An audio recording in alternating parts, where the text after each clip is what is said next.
this church is a Ukrainian church. It's an interfaith church, and it's the largest Ukrainian church in the world.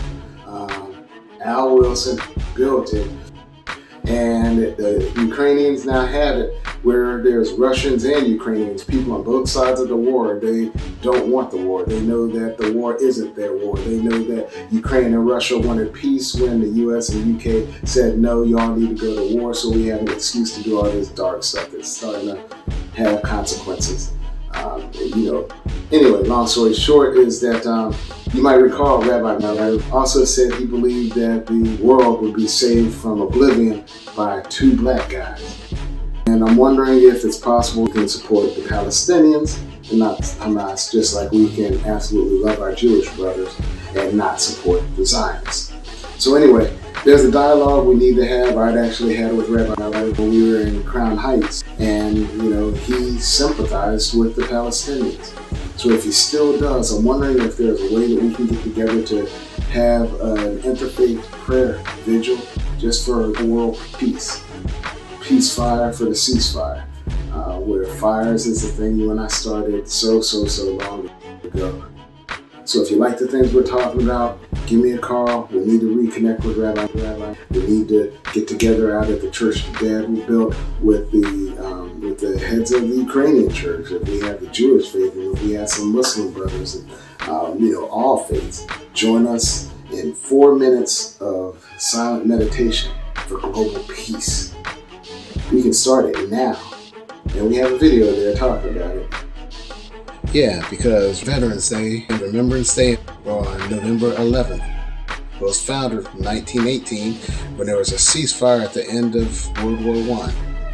25 years later, during World War II, the Tuskegee Airmen penetrated deeper into Hitler's territory than ever before, protecting the bombers so they could reach their targets and striking deep in Hitler's Germany. They changed the tide of the war. Patton's 761st Tank Battalion, the Black Panthers, freed the Jews in Dachau concentration camp, which is why our Jewish friends should probably appreciate what we're trying to do, because our rabbi thought that two black guys might change the world. For the first time ever, and that's what actually changed the tide of World War II. Tuskegee Airmen, which you are, Dad. Mm-hmm. It is so important that we all recognize it. It was for a period of time that was freedom, putting things back together. Now we're here tearing it up again. Wow. After World War II, the Korean War, the Vietnam War. But it's still a universal war no matter where it is. We got to stop it. Peace, hope, and happiness. Absolutely. All of that together can make the world a difference. Both of y'all are here as veterans who've given your life in service to God and humanity. Right. And you're also here recognizing that there's not a veteran alive anywhere who would voluntarily fight in a war if they weren't first attacked. Right.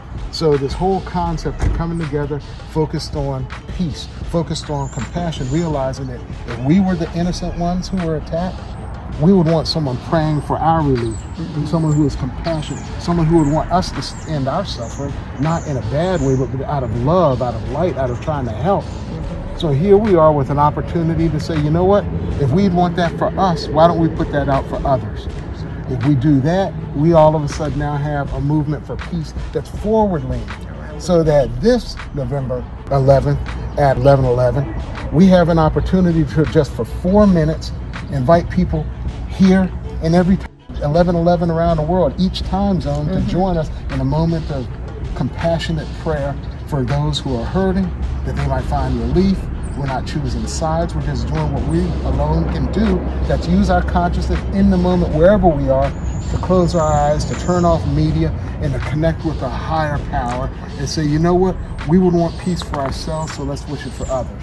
And as a result, we can pave the way to world peace coming from veterans. And with our other interfaith friends, from the Jewish community, from the Muslims, to everyone, as compassionate characters who wouldn't want to suffer, we're here for the collective peace for everyone. So join us in the movement, 11:11 at 11:11. We're going to be praying and meditating for peace, love, and relief. Powerful energy around the world, 11:11 at 11:11. And it's a lot easier to love instead of hate. It really is. And we need to smile. at this very time and pray that God keep Bring not joy. only for us, but our children Right. to grow up. And we'll be a role model for them to share life without fighting. Absolutely. And that's what you're saying. Peace, hope, and happiness. All of that together can make the world a difference. And that's what we need. So we are here to invite people around the world to join us in a 4-minute quest that costs nothing. All it takes is, like Dad was saying, it requires more muscles to frown than smile. Oh my God. And smiles are contagious, and we know there's not a lot to be happy about, but what we're doing is giving you a reason to have a little more hope than you did before now, because we're coming to you, dad, son, male, female. It's just beautiful. What we are here is one family in light and love, with solutions that are beneficial for everyone, within reach now. It costs nothing, and if you share this message, we're at 11/11 or whenever you can do it, put out positive vibes for those like you, your loved ones, and even those you don't know, because if you were hurting, you'd want them looking out for you. So join us in a peace movement that'll change the world. Coming to you live, kind of live, with our good friends at Access Sacramento and our dear brother, Kevin Dredge, our brother from another mother. With liberty and justice for all, KUBU 96.5 FM, Sacramento Access. We'll get back to you. Thank you.